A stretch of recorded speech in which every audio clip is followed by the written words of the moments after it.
What's up everyone and welcome. In this episode, we're going to talk about the source code for the BotenaGo Botnet being uploaded to GitHub, making it available for millions of hackers to use and create their own variants from. This will most likely lead to new variants and spin-offs that can affect millions of devices around the world. Let's see what else we can learn to protect ourselves and others from this story. Oh, drat these computers. They're so naughty and so complex. I could pinch them. In a report, AT&T's Alien Labs, which first discovered the difficult-to-detect malware in November, said it expects that the ready availability of the source code to malware authors will widen the number of attacks out there.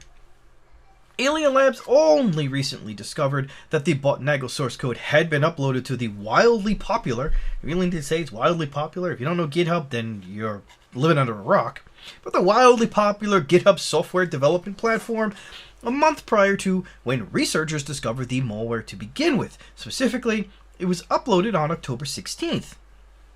Alien Labs called the malware source code simple yet efficient, able to carry out malware attacks with a grand total of a mere 2,891 lines of code, including empty lines and comments. In its November write-up, Alien Labs noted that BotenaGo, written in Google's open source Golang programming language, could exploit 33 vulnerabilities for initial access. Congratulations! You're doing a great job by wanting to learn about the BotenaGo source code and its subsequent uploading to GitHub for mass dispersion and massive amounts of hackers being able to get access to it, and for watching my episode about the story. I appreciate your support. If you think I can improve on anything or just want to say hi, don't forget to leave me a comment in the comment section below, and if you haven't already, subscribe to my channel and smash the bell to be notified when I upload new episodes where I give you insights into the newest important cybersecurity news stories like this one. With my insights, you can be better prepared to protect your company, your family, and yourself against these and other cyber attacks. So hit the subscribe button now and then let's continue to learn about this story together. The BotenaGo malware is light, easy to use, and powerful. BotenaGo's 2,891 lines of code are all that's needed for a malware attack, including, but not limited to, installing a reverse shell and a telnet loader used to create a backdoor to receive commands from its command and control operator. A researcher explained that BotenaGo has automatic setup of its 33 exploits, presenting an attacker a ready state to attack a vulnerable target and infect it with an appropriate payload based on the target type or the operating system. Besides the fact that BotenaGo is still going undetected by the majority of antivirus products, Alien Labs also recently found that one variant is configured to use a new command and control server.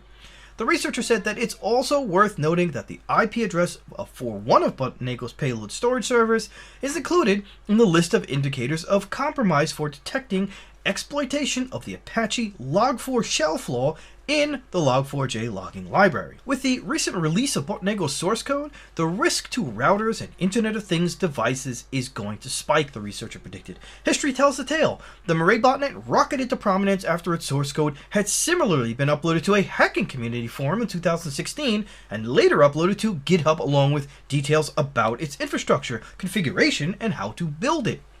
Now, with its source code available to any malicious hacker, new malicious activity can be added easily to this malware. Alien Labs sees the potential for a significant increase in these malware variants, giving rise to potentially new malware families that could put millions of routers and IoT devices at risk of attack. So what can we learn? With the now public source code for this malware, you can expect in the near future a ton of new variants trying to infect your systems. As a rule, if you can avoid having IoT devices internet facing, then you should definitely keep these devices from having a direct connection to the internet, or at least make sure that they are not reachable from unauthorized parties. Additionally, you should check how to update or upgrade their software and firmware so that you can integrate that into your maintenance plans.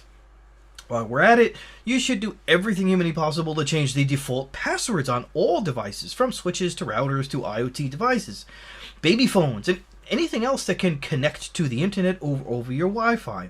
Many hacks out there don't just take advantage of, say, a vulnerability in source code or software, but they take advantage of default credentials on those IoT devices.